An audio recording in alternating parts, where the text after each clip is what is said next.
I'm Will Lewis. I'm on the Microsoft translator team here at Microsoft Research. And we've been working very closely with the speakers here today who are all from Rochester. They're all from NTID at Rochester. Yes. Okay, good. Adaptation is working.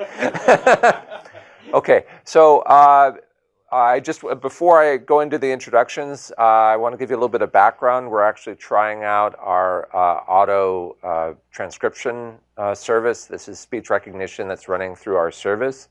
And one of the things we've done is adapted the models to the slides that they're presenting today, so it knows a lot of the vocabulary that's in the slides. So that helps improve the quality. If you are hearing participants, I would ask you if you could join this code. You can download the app to your phone or your computer. You can run it from a website. The website address is actually listed up there. This is the code. There's a QR code on this deck. I didn't put that in there, so it doesn't know that word. I should have put that in the deck. And what we'll do during the question session at the end of the talk, I would ask that you ask your questions through your device. So that what happens is in the question mode, it will actually show who is asking the question and show a transcript of your question on the screen. So I would ask you do that if you're hearing participants only. If you are a signing participant, just sign and the interpreters will pick up your question. Okay. Let me introduce the speakers today. We have 3 speakers. They'll be in 2 different talks, 2 half-hour talks. The first 2 speakers are Brian Traeger and Chris Campbell. Brian Traeger? Okay, I can't get it. Okay, anyway, these are the 2 speakers speaking today. They're both researchers from the Rochester Institute of Technology. And again, we've been working very closely with them for auto transcription in the classroom. And they can give you some more background on the work that they're doing in that respect. And then the second speaker, who I won't introduce separately, we'll just go straight to the other talk, is Marc Marschark, who is a researcher at Rochester Institute of Technology, also at NTID. And he'll be giving a talk on deaf education. So there's a theme in the talks, but some slight differences in what will be presented. So without any delay, I'm going to hand it over to Brian and Chris. They'll be signing their talks, and the interpreters will be speaking for them. And then Marc will be speaking his talk, and the interpreters will be signing for him. Thank you very much. Great. Does anyone need to use this QR code right now before we start? Great. Okay, so thank you all for coming. My name is Brian Traeger. My sign name is BT on the forehead. And we have Chris here as well. We're going to be talking about what we've been doing at NTID. The both of us have been working at the Center for Access Technology. I'm more part-time. Chris works there full-time. I use as much time as I can working at this center because it's an exciting place to go to and be at. So before we begin the lecture, I would like to have a quick and dirty video, show you a quick and dirty video of what we've been putting together. This is not the final video by a long shot. But just to give you just the briefest idea of what we've been doing at NTID, this is a very rough cut.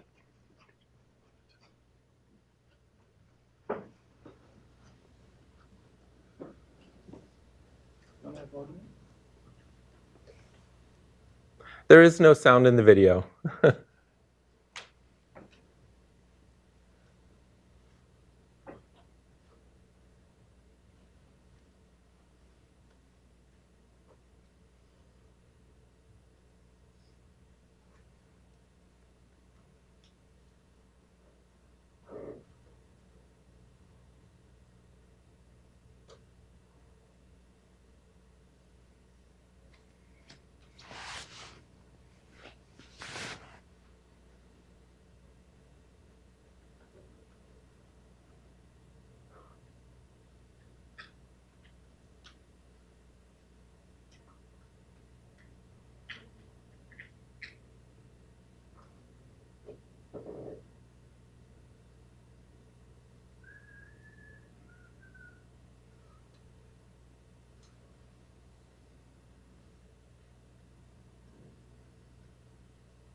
Okay. Not bad for a rough start, right? Our students worked really hard on this and on such a short notice. So let's give a hand for them. Thank you. We'll let Chris, yes, thank you.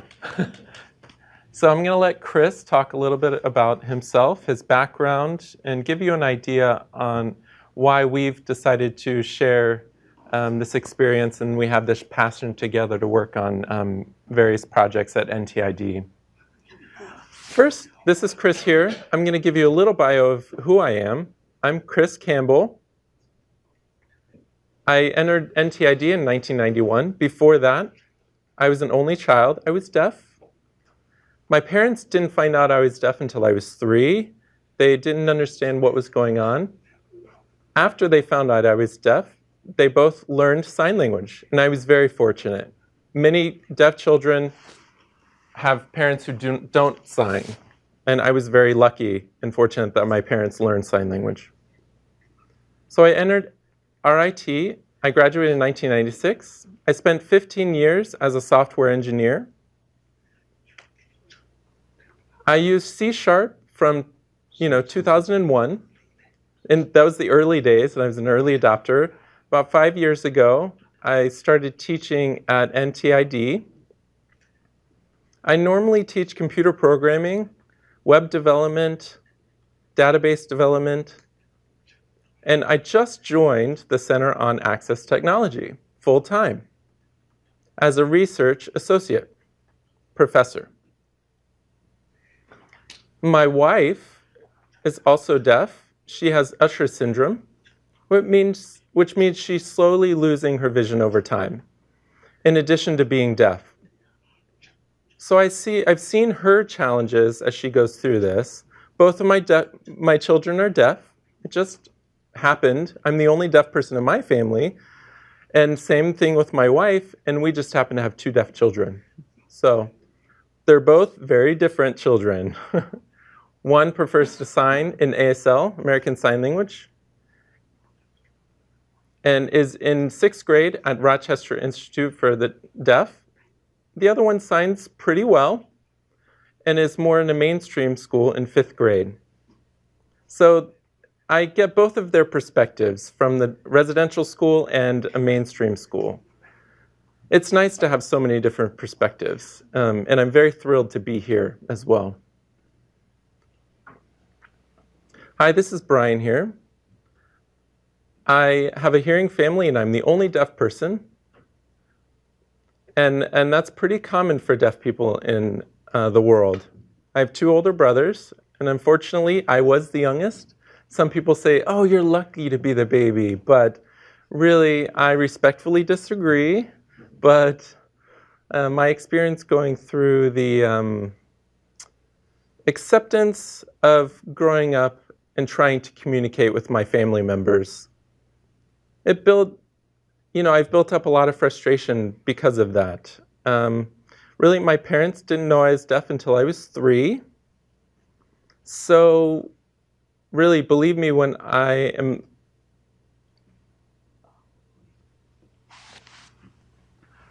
have my first child, I will have my child tested for hearing loss on the first day and not wait till they're 3. I think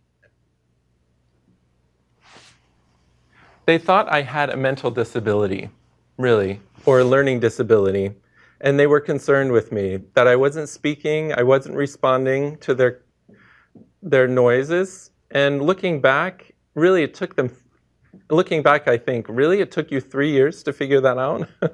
But even though after finding out, they sent me to a specialist to catch up on my language acquisition, reading, learning sign. And when my mom told me, when they saw me signing for the first time to quote unquote communicate for the first time, it really was a touching experience for her.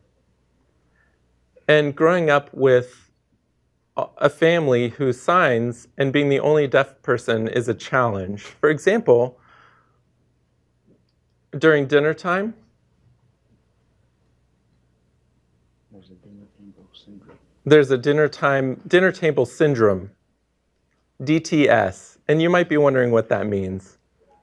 So what it means is when I sit down with a family and they're all speaking, I'm trying to capture what they're saying, but I can't keep up. So oftentimes I'm the first to finish eating. I eat as fast as I can, and then I ask to be excused. They tell me no, and I have to sit there patiently. And really, I'm not participating in their conversation. So that's just how it is. So that's my experience growing up in a hearing family. I've always been a high achiever, and I went to Purdue University, and I experienced a lot of accessibility challenges there in my first year. My interpreter was an hour away. If the interpreter was sick, my backup interpreter was 2.5 hours away. So I wasn't always so lucky to have access. So I got through. I transferred to RIT. I graduated there. I became a participant of NTID because I felt like it was important to me based on my experience growing up. Sorry, I'm going on too much, so we're going to go ahead with the lecture. I could talk all day about my experience. So I just want to make sure Marc has some time as well. NTID is one of 11 colleges at RIT. In 1965, it was passed and established. And in 1968 will be its 50th anniversary. Next year will be its 50th anniversary, so next year, 2018. So let me talk about a little bit about our classroom environment at RIT. So we have something called direct versus mediated instruction. Direct instruction is, and getting information directly from the instructor. Most of you being hearing, are able to get direct instruction from the instructor because that is spoken communication. You're getting that information directly. But here in this meeting, you are getting mediated information from the interpreter. So we have different accommodations for mediated instruction through sign language interpreters, note-taking, note-takers. So you might be wondering why we have note-takers, and that's really to help deaf students to maintain concentration on the interpreter without having to look down and write. If they look down and write, they lose that connection to the information. So they need to have constant access to communication through the interpreter. So it relieves the burden of both having to take notes and watch the interpreter at the same time. And also the third type of accommodation is real-time captioning. Not all of those are perfect solutions, and we were looking to improve that.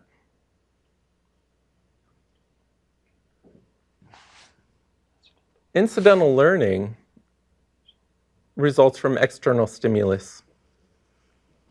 That means something I wish I had more of, right?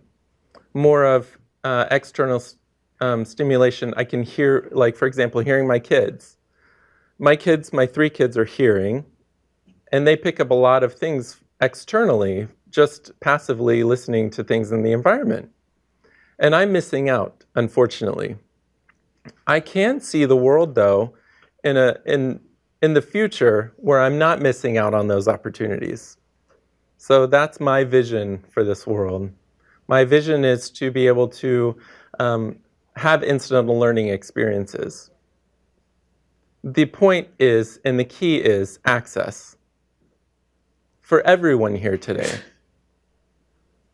Everyone here wants access, and that is our goal as well. Okay? Interpreters, take a breath.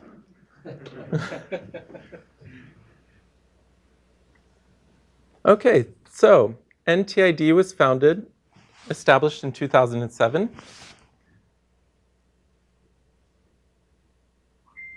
And the Center on Access Technology was established in 2007. And the goal was to change the playing field, to bring us up to par with society and be able to have access in the learning environment, not just in the university, not just NTID, but across the nation, all universities and colleges and educational environments. So Gary Bem, please raise your hand. He's in the audience here. He's the director. The founder, director, part founder. We started with evaluating different access technologies that were already out there in the world. But then recently we started creating different projects to, because there were no solutions out in the field. Nothing on the shelf. So we decided, why not create solutions, create something to alleviate that burden. That's the goal of our center. And our focus is our students. We involve the students at every level.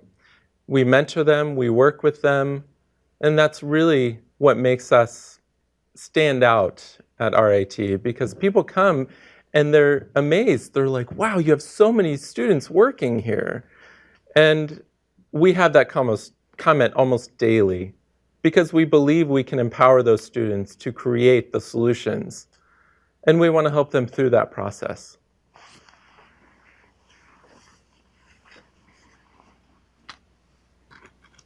So some of the projects that we have been working on are here on the projector. You may not be sure about some of those, but we have so many other projects.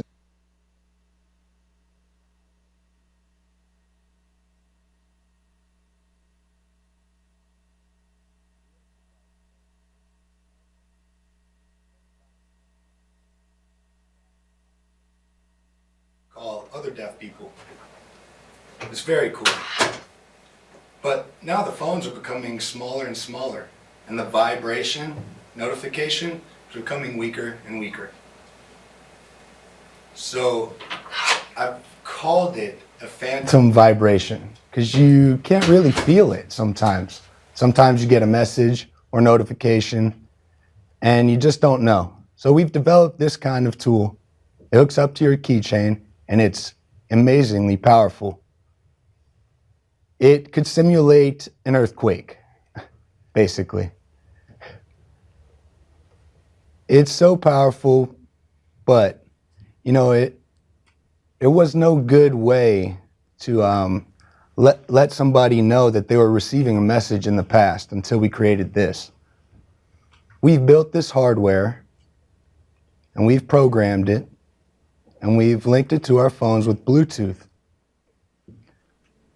To achieve this, we've worked with we have outsourced our technology to other companies to help work on this project.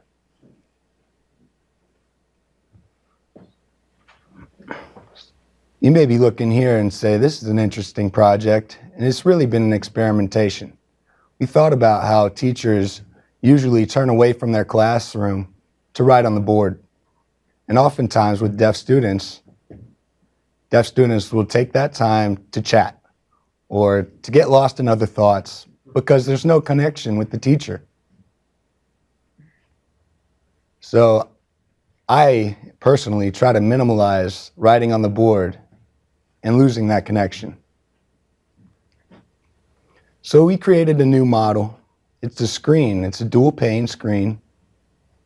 And we can see through it, and they can see through it using cameras on both sides. We really can't see through it, but they see my writing and it's continuous eye contact with the classroom. It's really quite fascinating. We've been working on it for a while, but we've put it on hold because of one of the projects another project we've been working on. Here's another example of some of our projects. A smart cane. It's a cane that can notify the user about its environment. This cane has really been designed for a deaf and blind user. They can't hear things in their environment, but they can feel vibrations. So sometimes it'll vibrate to let the user know what's in the surrounding area. That's another project we've been working on at NTID.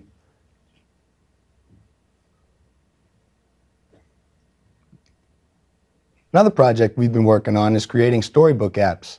We've partnered with Gallaudet University. They reached out to us actually to work on a storybook app with them.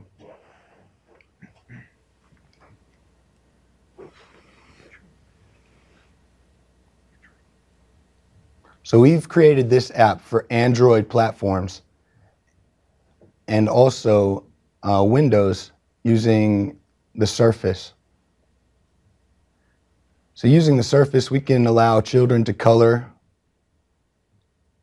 and make it a more interactive experience. But I want to highlight the bilingual aspect of these applications. You can see sign language and written words, and it will really help to improve the language acquisition.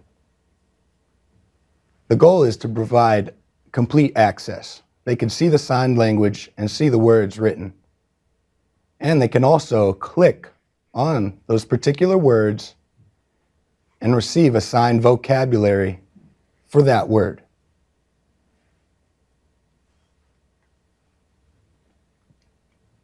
We've also been experimenting with the Hololens at NTID.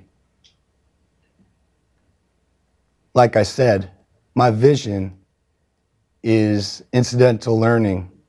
I want to know what's happening in my environment. I'd like to share a story with you, an interesting experience I've had using the Hololens. So I use the Hololens sometimes for real-time captioning. To develop the app, I can put my caption anywhere on the screen that I want. So suppose Will was speaking, I can add the captioning over Will's person or next to him because I want to maximize my attention that I'm giving Will, rather than look to the center of a screen to receive the words. I feel like it's more of a personal interaction if I'm able to look in his direction. Also with remote interpreting, for example, let's say I'm taking a nuclear physics class, which I won't. You know, suppose I was taking that class, it'd be hard to find an interpreter with sufficient understanding in the material. But if I could find an interpreter that lived 2,000 miles away, I'd be able to impose that interpreter into my classroom.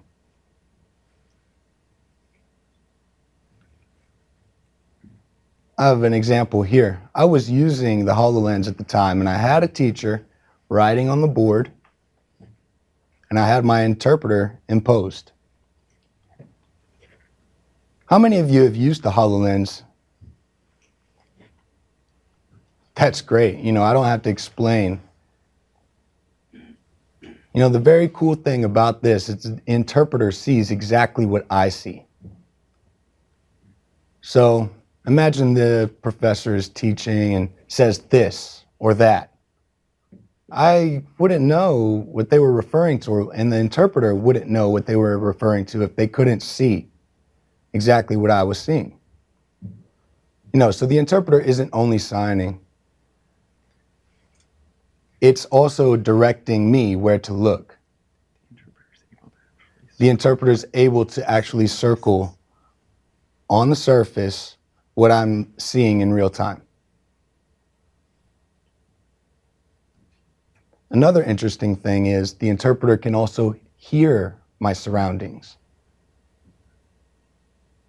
You know, it's hearing its surrounding, the interpreter hears its surroundings where it is, but using the Hololens, the Hololens has earbuds and mics so that she can hear that somebody is speaking behind me. And she'll say to me, "Somebody behind you has made a comment." I said, "Wow." And that's amazing. That's something that you don't realize.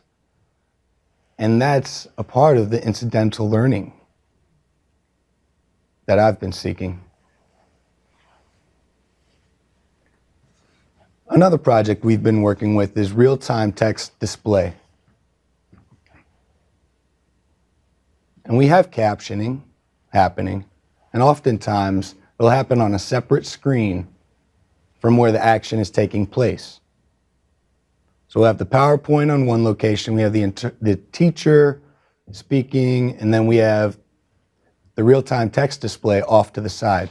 So we're trying to create a way to have the captions follow the teacher. And we've been using the products from Microsoft called the Kinect to make that happen. So here you can see a diagram. The Kinect is projected to the board, hooked up to the internet, and you can imagine what it looks like. I'm going to show you. I have a video here.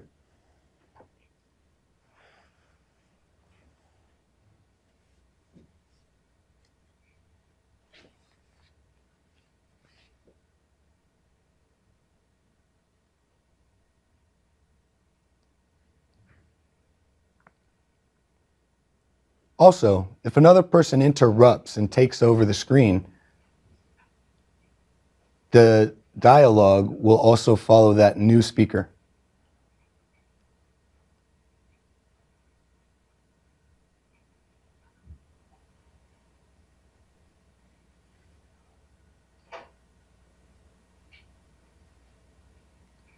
That's pretty cool.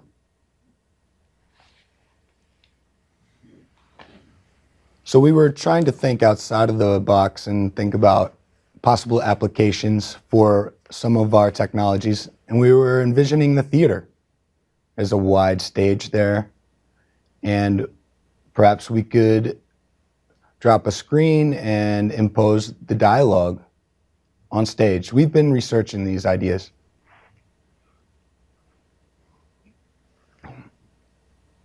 We have great ambition for this new technology that we've created.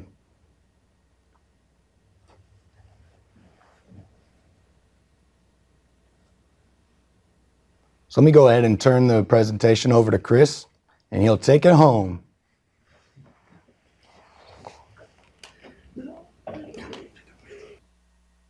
So now we're coming to the reason why we're here.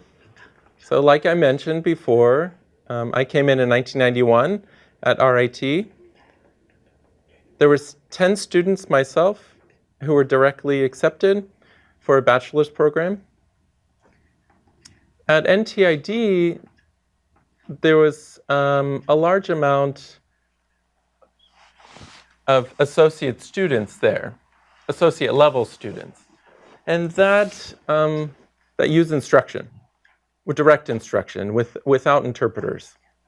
Once you get into the bachelor's program, or master's program, or doctorate program, you use mediated instruction with the interpreters, or captioning, okay?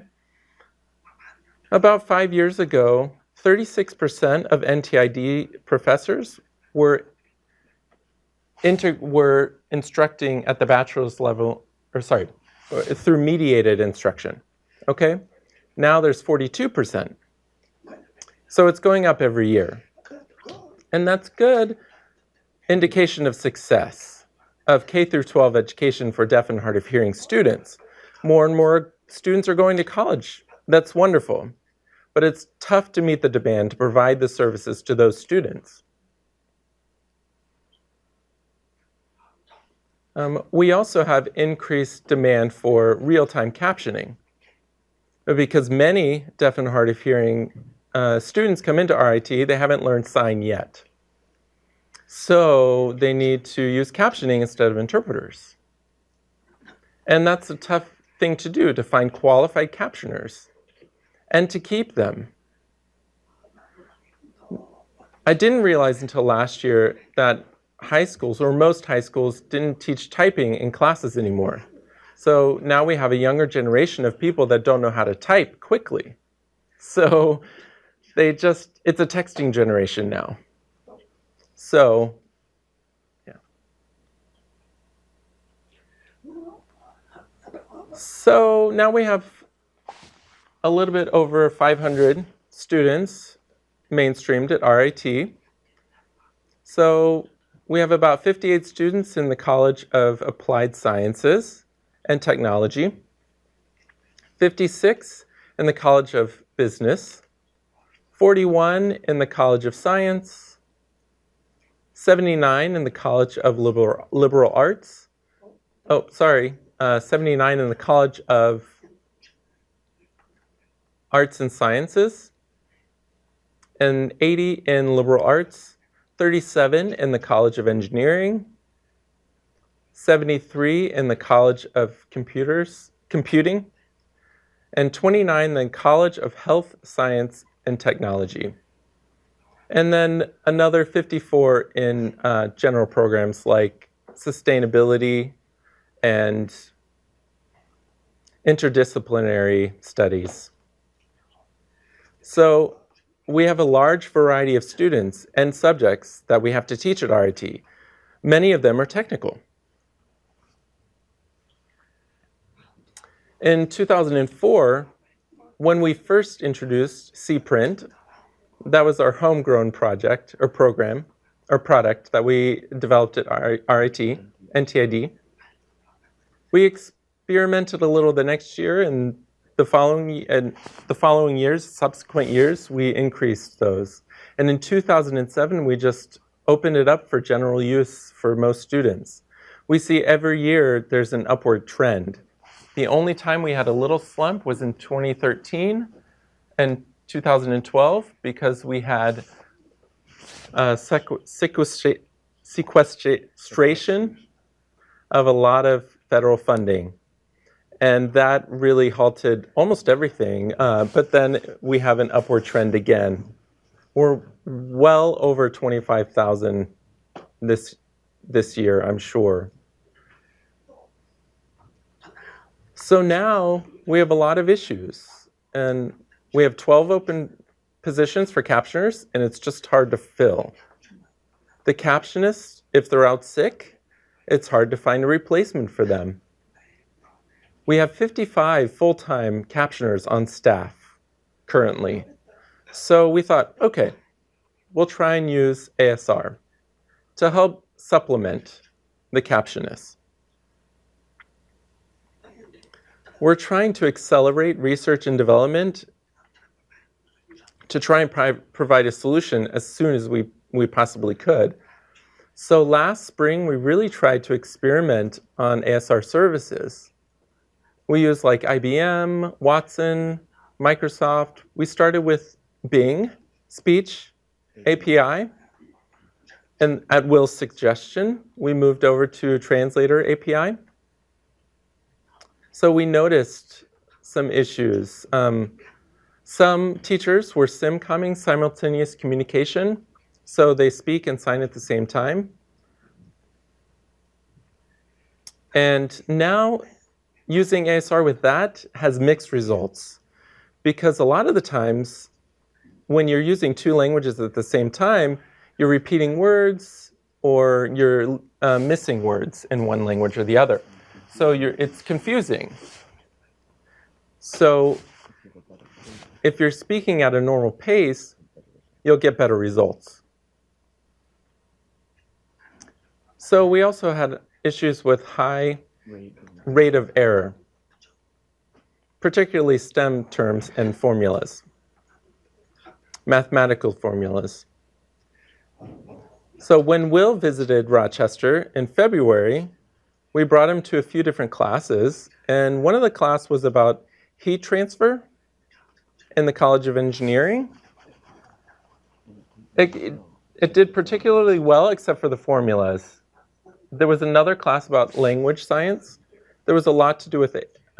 We used a lot of ASR in that class, but There were individual letters that it couldn't capture, and a lot of complicated words related to, machine learning in speech. ASR did not hit that mark particularly well.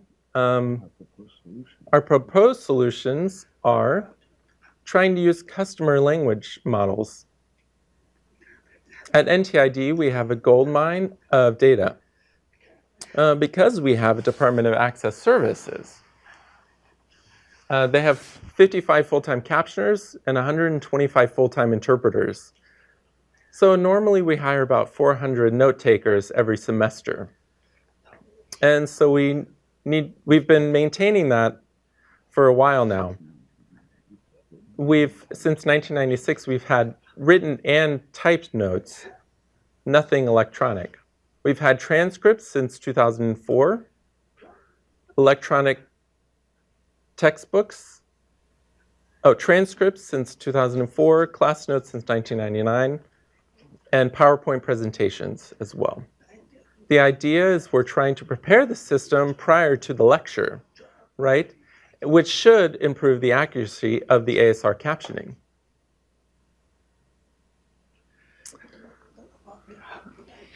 A proposed solution here is what we're hoping for is the instructor will wear a headphone, and which will actually feed to the ASR engine in the cloud, and then it will work its magic and become captioning, right?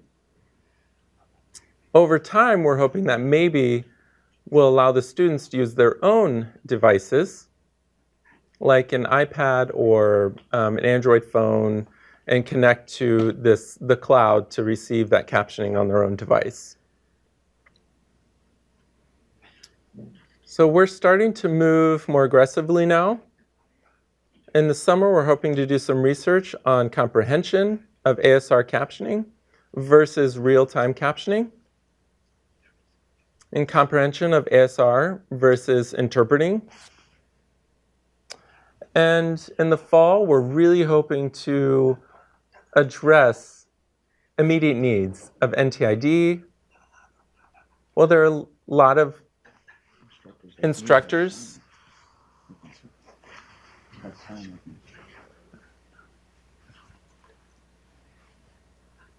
like myself who don't speak but sign. And we have some first-year students that come in and they don't know sign yet. So what to do with those students is maybe use an interpreter in the classroom for them.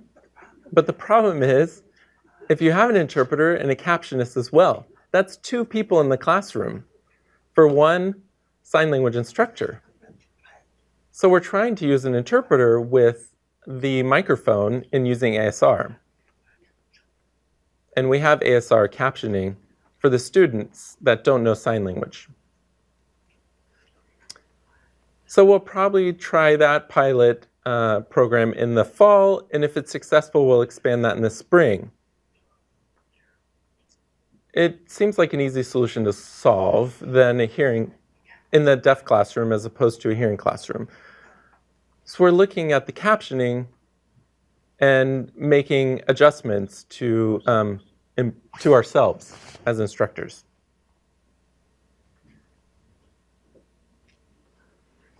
And now we've explained a lot about our center on access. And if you have ideas that will impact the deaf and hard of hearing community, please reach out to us, please. We have a lot of students who can evaluate your products. We have 1,200 deaf and hard of hearing students at NTID, and in different disciplines. And Rochester, I believe it or not, they have a high per capita of deaf and hard of hearing population in the US, or the highest level. Washington, D.C. might have more, but they're really scattered. In Rochester, everything's within 20-minute drive. It's not a big city, and so, which is great. It's a great resource. You can always bump into a deaf person anywhere out in the community. So So with that, I'm going to turn it over to our next speaker, Dr. Marc Marschark. He's a professor at NTID. He directs the Center for Educational Research Partnership. His research is focused on language learning and cognition with deaf learners. Thank you. Yes, fine, thanks. Whatever makes you happy, as long as you're not in the way of the fancy captions. Okay. Given that we're running late, I'm happy to cut what I was going to do in half. Boss man's about to walk in the room, so I can cut this in half if necessary. Just, you'll see. We have until noon. Okay. But give a little bit of time for Yeah. questions. So you'll see. The first half is going to be pretty direct. Second half might be a little bit off, so we'll see how it goes. Just a couple words of clarification. I'm not going to introduce myself. You'll see from the content what I do. Brian or Chris, I forget which, mentioned that NTID is one of the colleges of RIT. RIT is a private university. NTID is funded directly by the US Department of Education. That's why sequestration hit us. I'm founder of the Center for Education Research Partnerships. It was the first research center to spin off from NTID. We're the ones that don't take NTID money. All of our research, all of our activities are funded by agencies, organizations, which is why I have to remember to thank them, and also the schools and programs around the world that work with us. As I originally joined this group for two reasons. I'm the research guy, number one, mostly working with deaf kids, K through 12, but also at the university level. Second, after 9 arm surgeries, I'm not supposed to type, I'm not supposed to sign. I've been using that other inferior product, what's that called? Dragon, since 1.0.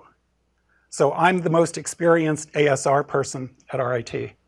I tell people, if you don't have a choice, Dragon's wonderful. If you have a choice, this is the ASL sign for it sucks.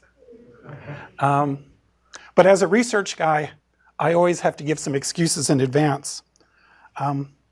One of them especially relevant to this group is that when I do presentations, people are coming with quite a variety of perspectives, some sensitivities, and different responsibilities. My responsibility for the last 9 years, it's a long story if you want it later, is focusing on evidence-based practice in deaf education. How do we know what works best for the diverse deaf kids that we have? As a research person in this field, it means asking the right questions, living with the answers even if I don't like them. And some of the findings that we've had, you'll probably see some people don't like, but that's what I do. I'm going to draw some general points today. It's not as simple as I'm going to make it look. You could find a research article to support anything you want in deaf education. But we're dealing with really complex questions, so simple correlations, simple associations aren't enough. Individual differences among deaf kids are quite a bit bigger than hearing kids. They have all the diversity of hearing kids, plus issues related to their hearing losses, related to their early language backgrounds, early experiences, and so on. The population of deaf kids is changing dramatically. For those who came into deaf education even 10 years ago, students today are different. Our knowledge about deaf kids learning, how they might be different from hearing kids, also is changing quite rapidly. In other words, it's complicated. Okay, let me tell you some lies my grandmother told me. Some of them, no big deal. Starve a fever, feed a cold. I'm one of those people who feeds a fever and feeds a cold. You'd have to know my grandmother. She really did tell me that a drink in the morning would help cure a hangover. Medically, we know that's not true. Psychologically, helps a lot. Some of the lies my grandmother told me weren't quite as innocuous. Changing right-handers to left-handers. It's not a good thing. Not all deaf children can learn to speak, even if the propaganda says they can. There has never, ever been any evidence that learning to sign interferes with learning to speak. In fact, I was working on a project when I was awake at 4 o'clock this morning from a doctor in Massachusetts, trying to show parents that early sign language actually can facilitate, support spoken language by deaf kids, with or without cochlear implants. It's another story if you have an hour later. Deaf children are not hearing children who can't hear. If I get to that part, you'll see there are a variety of cognitive differences relevant to this ASR project that make them quite different. This isn't actually a lie from my grandmother. It's a lie from a very well-known deaf guy who wrote a number of years ago that deaf students graduate from high school reading at a 3rd to 4th grade level. And although I thought he figured it out, I just read something he wrote that referred to it again as a 4th grade plateau in deaf kids reading. Okay, there are two issues with this. One is he misread the data. The data that this come from, these are actually medians, 50% above, 50% below. It's not that all deaf high school graduates are reading at the 4th grade level. We're obsessed with the 50% below that level. Nobody does any research about the 50% above that level. In addition, this was based on a really relatively limited subset of deaf kids in schools for the deaf that have an affiliation with Gallaudet University. Greater hearing losses, no cochlear implants, they all use sign language. In fact, today, this red line is the actual reading levels on average of deaf kids in the US. It doesn't look anything like the Gallaudet data. They're still a year to a year and a half behind at each grade level, but clearly not graduating from high school reading like 4th graders.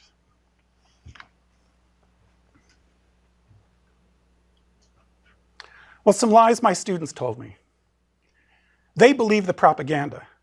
Our students think they don't read very well, but they're sure that they understand interpreters like Dean 100%, because he's a good one. If I flatter him, he'll make me look better. Okay? Well, are they right? My interest in this actually started with, anybody a tennis player? In Dunblane, Scotland, home of Andy Murray. Oh. In a bar in Dunblane, Scotland. Most of my good ideas come in bars. I was with a friend from the Royal Institute for Deaf and Blind Children in Australia.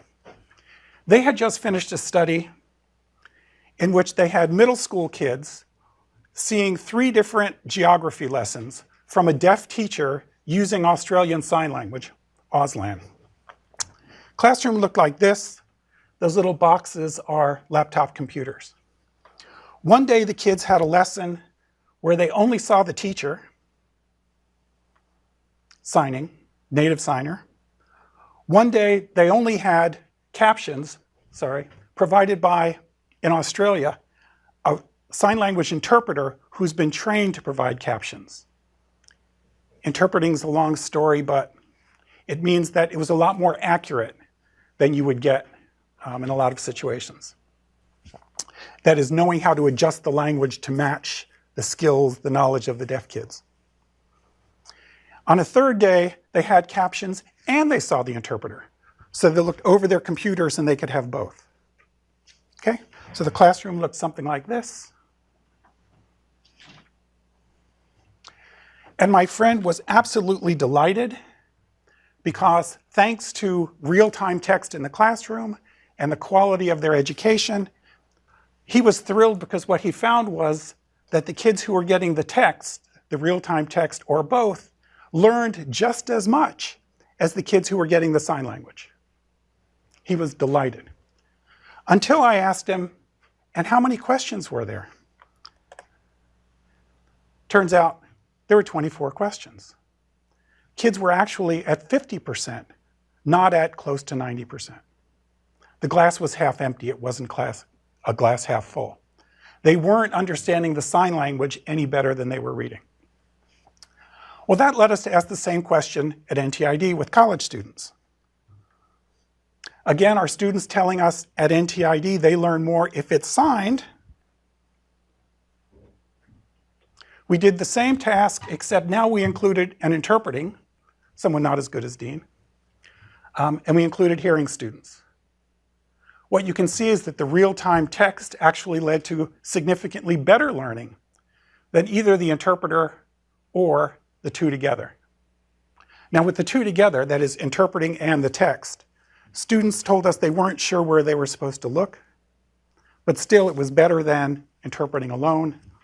And in none of those cases did they learn as much as the hearing students did.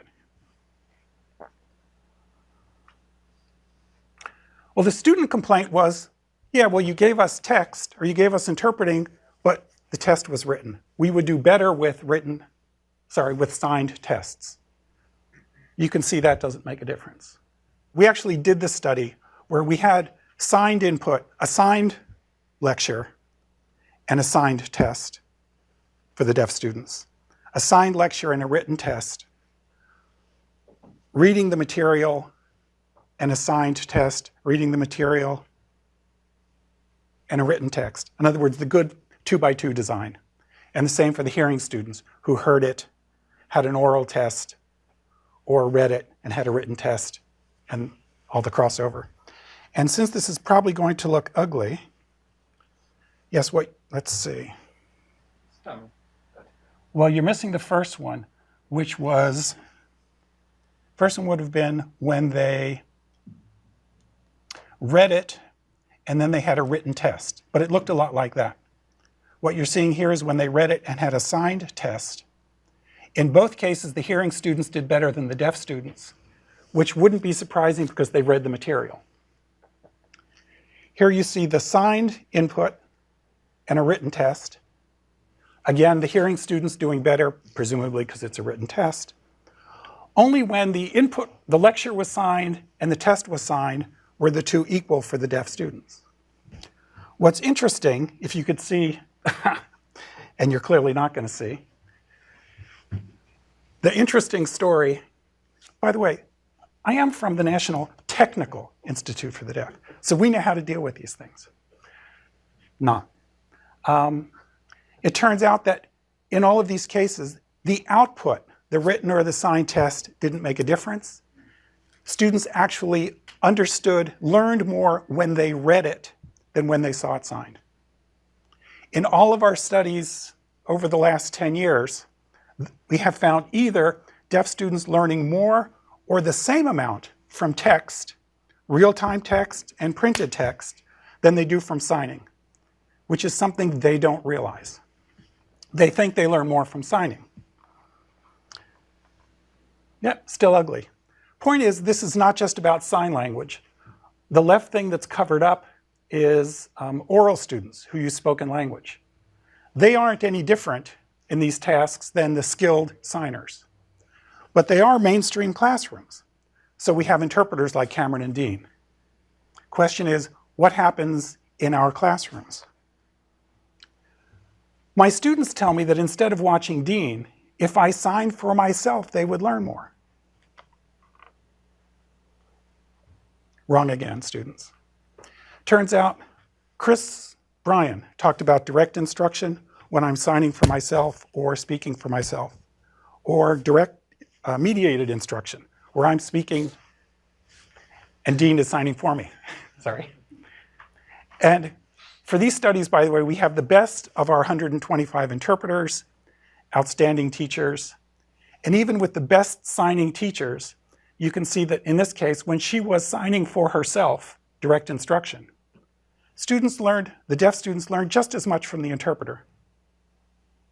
And the hearing students learned more regardless of whether she was signing for herself or she was speaking and Dean was signing for her. So when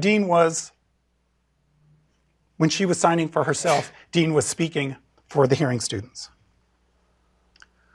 Well, of course, our students said it's because she's hearing, and we learn more from deaf teachers, right? Wrong again, kids. Here, direct instruction is ASL from a deaf teacher in the College of Liberal Arts, or either signing directly to the students, or Dean is voicing for him to the hearing students. I'll do that one more time if you want. Happy to. Actually, I'm going to make it worse for you. So this is a deaf instructor who's in our College of Liberal Arts. He's teaching psychology. He's teaching a course here on the neurobiology of schizophrenia. Not bad. So in direct instruction, it's his ASL for the deaf students. Or he has a dedicated interpreter, meaning the same interpreter interprets for all of his classes, advising sessions, because he's teaching deaf and hearing students. So when she's voicing for him in this course, the hearing students actually learned more from the interpreter than they did from the direct instruction from the deaf teacher. Got it? But around this time, speaking to the teachers in the mainstream classrooms at RIT, we realized that deaf students typically come into the classrooms with less content knowledge than their hearing peers, something directly related to the vocabularies and the customized systems we're hoping to create here. So what we started doing was taking the teacher's test, which was always prepared by them. We subtracted what students knew when they came into the classroom by giving them a pretest, which gives us a measure of learning gain. We can also do it statistically, but most people don't care about analyses of covariance, so think of it as learning gain. When we look at how much they actually learn from their own starting point, you can't see it, but the deaf and hearing students learned the same amount. And they learned the same amount from the interpreter or from the teacher signing for herself. Same is true for the deaf teacher. When you look at how much they actually learn, what their gain is, they learn the same amount. Okay, the reason for that, which I'm not going to go into. There are 4 areas of cognitive processing where we have shown, mostly we, but other people as well, have shown that deaf and hearing learners are different from at least elementary school up. It turns out that a lot of the advantages that you see in elementary school from the kids who have really good language, either because they have deaf parents or because they have cochlear implants and use spoken language, those advantages disappear by high school. That comes from national data from the Department of Education and a lot of work we've done in this country and others. These 4 areas are ones in which we know about specific differences between deaf learners and hearing learners. Any project that we might want to do together are going to have to take, any of them are going to have to take these into consideration. You can't assume that a deaf student reading real-time text is reading like a hearing student, because I'm speaking faster than they read. Any visual materials that we have are going to be adapted, because otherwise, as in our earlier study, you have students trying to see what's on the screen and read the text at the same time. We spent 4 years doing eye tracking studies with portable eye trackers, with students watching the interpreter, watching the screen, watching the teacher, and so on. Because we want time, I'm not going to go into all of these. If you want something, I'll give you my email address at the end. I can send you papers or whatever you want, or a summary chapter. But hopefully, bringing together the kinds of research that we've been doing, right? Clearly, I'm not the engineer. I'm the cognitive psychologist, the developmental psychologist. I've only been with these guys for 3 weeks. But it looks like, both as the ASR user and the kind of work we've been doing, that there's a match made in heaven, and that hopefully we can optimize on both sides of our equation, learning not just of our students, but the K through 12 kids that I mostly work with. So I'm going to leave all the rest of this for next time, because we want time for questions, right? Mostly for these guys. Okay.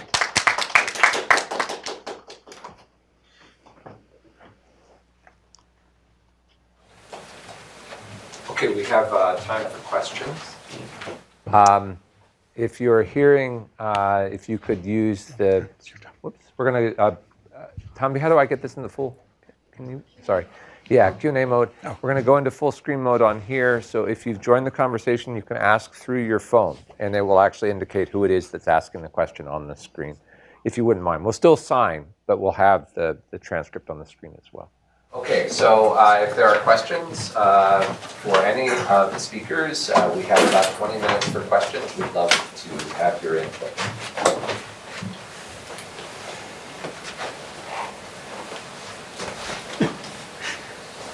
Marc, you're the first questioner.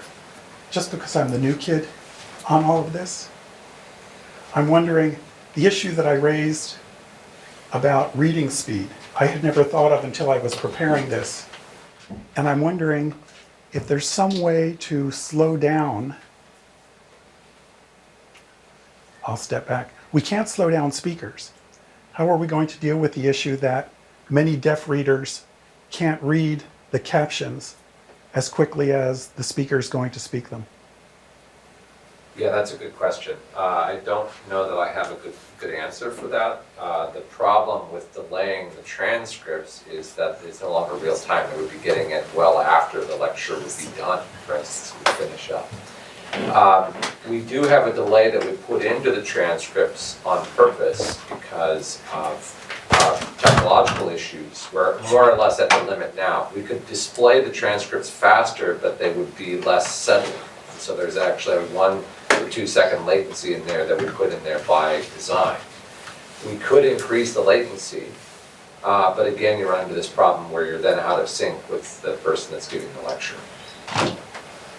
That's why the interpreters, that's why in Australia they use interpreters rather than real-time text like CART.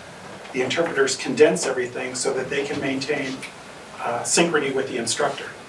Yeah, that's a good point. So if you have something that distills the transcript into like shorter units or something like that, that's something that could be applied. So you could basically take the transcript that's being generated and after maybe a sentence or two, then distill that into a briefer unit that's displayed on the screen. Kind of like what we see with CPRINT. At the same time, because Xerox started in Rochester, we have a deal with Xerox where students get transcripts, deaf students get transcripts after the class. So maybe even if they miss things during a lecture, because they can get the printout later, that resolves most of the difficulties. Yeah, that's a good idea. We don't have that technology implemented in this service, but I think I'll make a mental note to look into that. Because we have the technology for doing text summarization and text reduction, if you will. That's technology that exists. It's just a matter of applying it here and in a way that that's interactive, because you have these transcripts being generated in real time. We're not taking something that's static. We're taking something that's being generated and then distilling it. That's a harder task. Yeah. Other questions? So I've had a bunch of experience with ASR in the past, and Is your mic on? It should be. You have to hold it down. There we go. Sorry. I've had a bunch of experience with ASR in the past, and I've definitely noticed that it's been lacking, especially in extremely technical, mathematical, or computer science fields. Have you done any research onto what the accuracy rate is right now, and also what the accuracy rate would need to be in order for it to be a viable solution on its own? This is Chris here. I can answer that. Really, we wanted to feel something that was almost equivalent to like an interpreter or CART services. That's about 95% accuracy rate, meaning a word error rate of about 5%.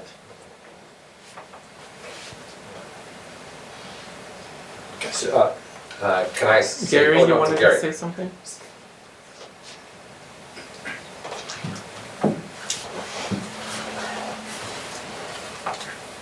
I want to add something to Chris's comment. Because we provide services to our students in the classroom, we have to be very sensitive about giving information or accurate information because they sign up for the class, right?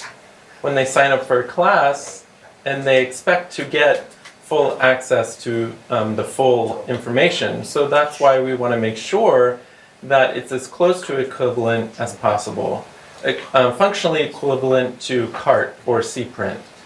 So Will is pushing to use this sooner, but I want to make sure that we have functional equivalence first. Yeah, let me respond to Gary's comment and also Chris's comment. Chris is right. CART is the best in class for transcription services, and the error rate that we get with CART is between 4 to 6%. So 5% is about right. With automated speech recognition, we're now seeing error rates around 10 to 25%, depending on the content. So taking the heat transfer class that Chris referred to earlier, in that class we are taking our vanilla models, the models that actually it's not these models, but our vanilla models that are used for speech recognition in the classroom, we're getting around 15% error rate. When we apply adaptation to that class content, so in this case it was one slide that the professor provided plus some class notes, so it's probably just a few hundred words, we were able to shave off a 1%, so we were at 14%.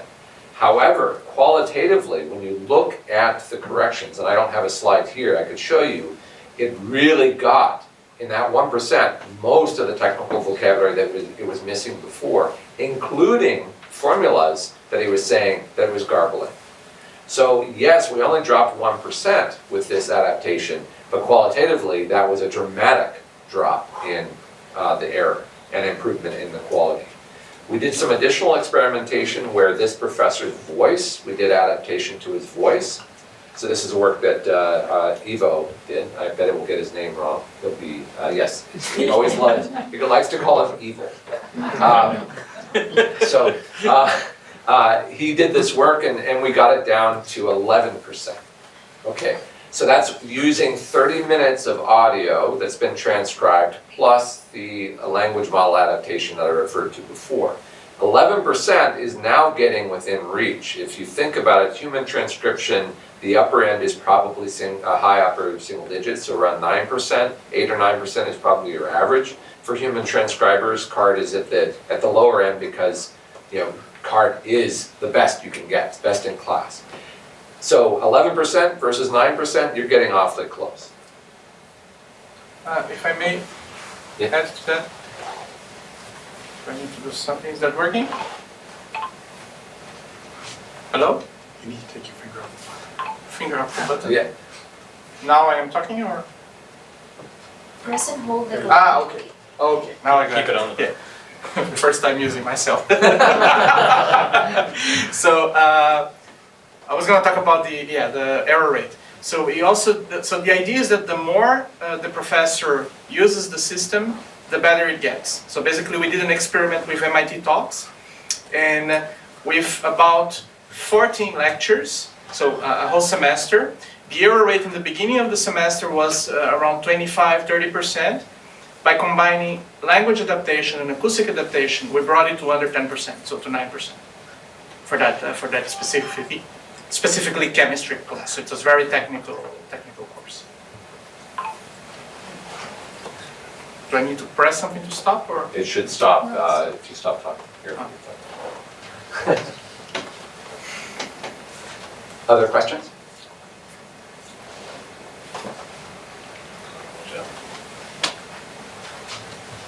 So I thought the Hololens augmented reality transcription aspect was really interesting. So I was wondering if you've thought about other applications of that where you may know the transcript in advance and you don't actually have to do transcription like in a play or a lecture or a theater where you actually could have the full thing and just sort of you have the experience of seeing the event with the right, almost like with the script being displayed. I think there's a lot of other applications there that are really interesting. So have you thought about any of these?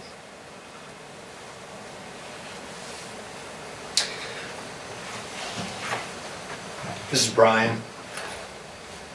Yes, and we really have been narrowing our research for the classroom, thinking about applications to outside of the classroom.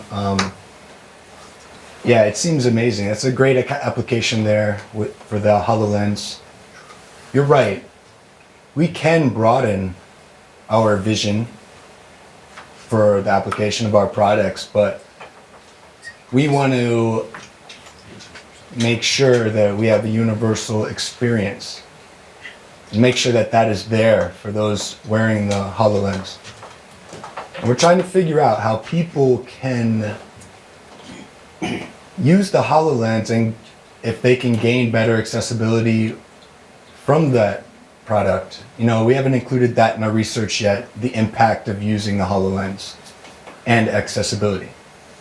But I like that idea. Thank you, Mike. So Gary had a comment on that. I just want to jump in here quickly, Gary here. As Brian mentioned, that we have 2 HoloLenses at our disposal in our lab. We've played with it, but if we want to use it for more than 20 minutes, it hurts our head a little bit. It becomes a little sore. So I'm sure that your team here at Microsoft will be able to make it lighter and lighter because obviously the battery weighs quite a bit. So I believe that in the future, when HoloLens becomes lighter, it will be easier to use. And I think applications in theater, wearing it for an hour wouldn't be an issue, but the user experience right now is really important in the audience as theater goers. So. Yeah, it is very heavy. I can see that. This is Chris. I want to add. I'd like to add another comment about the application outside of the classroom. You could be able to use a HoloLens in a movie theater if the deaf patron is sitting in the audience, if you know in advance. Maybe you have access to the dialogue for each character in the film.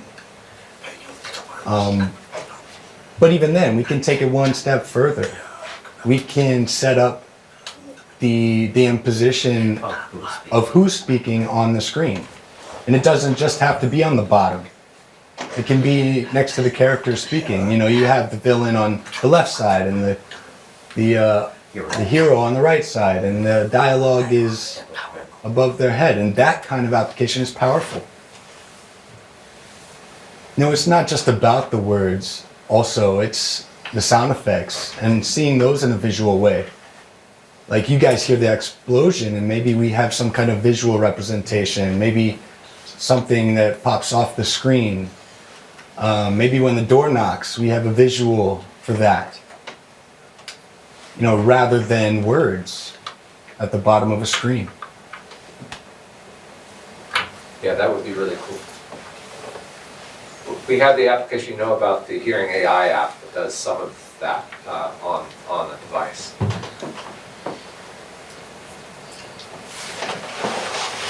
Gary. There's another big use that we could use in our system here in the workforce, really. We prepare our students for their jobs. Really, that's why we're there. And when they graduate, they go to work and they have to deal with communication by their employers, with their employers, their supervisor, their coworkers, and what have you. And that is a very specialized environment that they're in the machine shop or biology lab, or we could use that ASR captioning with customers as well, you know, consumers. Or custom-based, excuse me. Or customize that to various environments. Yeah, that's a good idea. Mike had another question or comment. So in speech recognition, as the word error rate gets lower and lower, we start to get concerned with what we call interlabeler agreement, which is if you give the same two different transcribers the same audio, there will be just differences between the two. And so we believe it's unreasonable for a computer to get below that number, because if humans can't even agree, then the computer, we don't even know which is correct. So I was wondering for interpreters if there's any similar concept of sort of, if you have two people interpreting the same class, you're saying 95% accuracy, but is there a degree of difference that the two interpreters will have?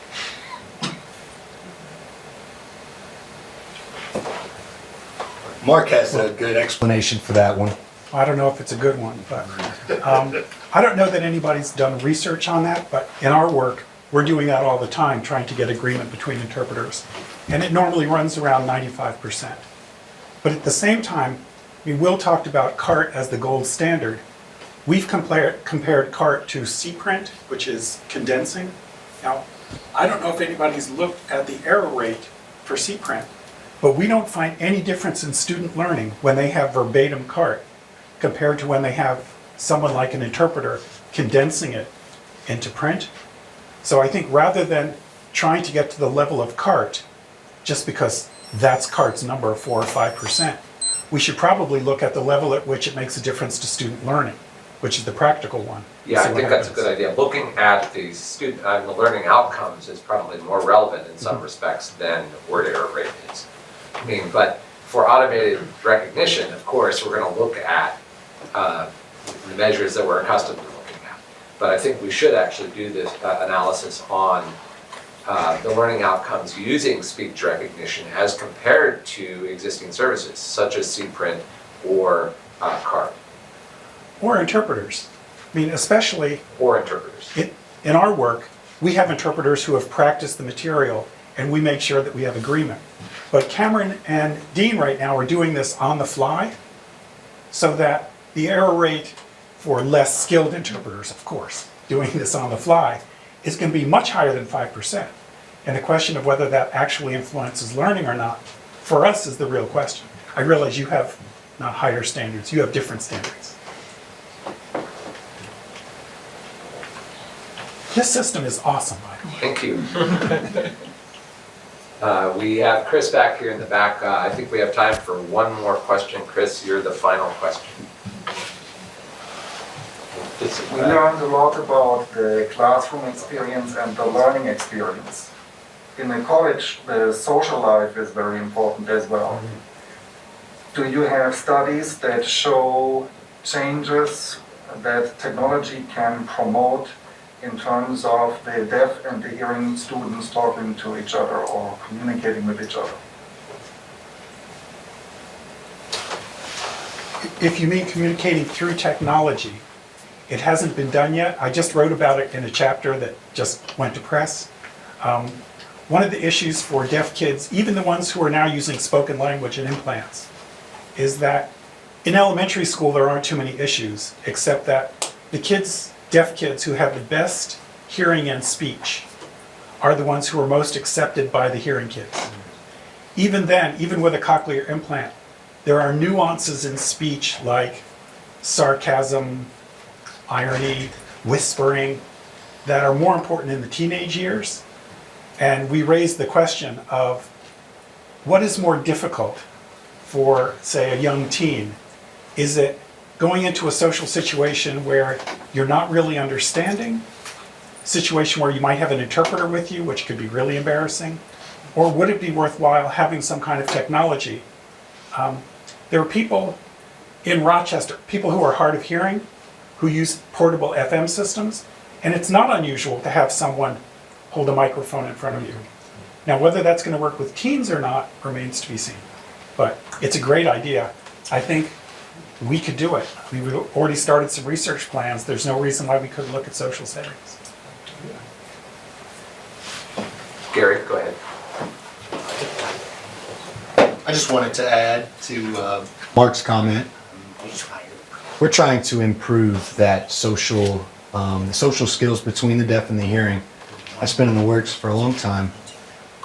And one thing we've been using now is VRI. That's an on-demand video relay interpreting concept. So you can imagine a laptop, and maybe I'm deaf and I want to speak to a hearing person. I would open up my laptop, connect the VRI instantly. There would be an interpreter there on the screen. to mediate the conversation I'm having with the person next to me. And for some reason, not every student has been taking advantage of that tool, and I'm not sure why. Maybe the students feel like they want to be more normal, communicate one-on-one, rather than depending on some type of assisted technology like the VRI. With the ASR, I think that would be able to help a lot.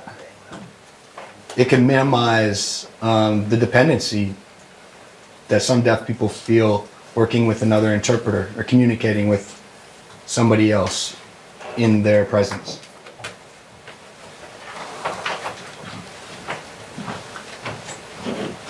Go ahead, Marc.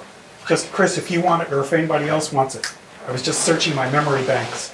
In a book that is about to come out, we just published a chapter by a guy who's been looking at automatic speech recognition in social settings.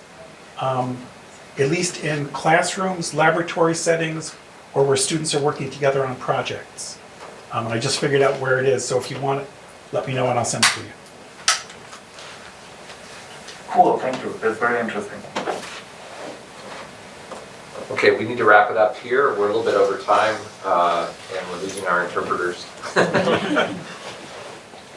Thank you so much, Chris, Brian, and Marc, for a wonderful set of lectures. And I don't know, well, my transcripts aren't showing up here. They're showing up on my phone just fine. They're over there, but they're not over there. I don't know if they're here. They're showing up on the other devices. I think it's showing up just off the screen. You just have to look way up. Okay, thank you very much.